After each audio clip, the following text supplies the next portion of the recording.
Uongo mkubwa unadhani ukifanya mapenzi kila siku ndio utapata mimba, lakini ukweli ni kwamba siku za kupata ujauzito ni chache sana.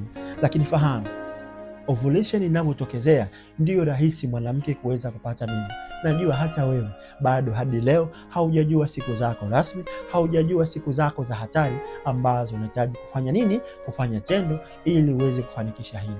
Kama unajidanganya kufanya tendo kila siku ndio kuweza kupata mimba, fahamu unapunguza uwezo wako wewe mwenyewe wa kuweza kushika ujauzito. Ila kama haufahamu siku zako za hatari, haufahamu mzunguko wako wa hedhi, basi niko hapa kukusaidia. Nitumie ujumbe hapo ili niweze kukupa mwongozo sahihi na nikufahamishe mzunguko wako ulivyo na kufahamu siku zako za danger ambazo kama utafanya tendo la ndoa vizuri unaweza kuitwa mama kwa njia ya urahisi sana.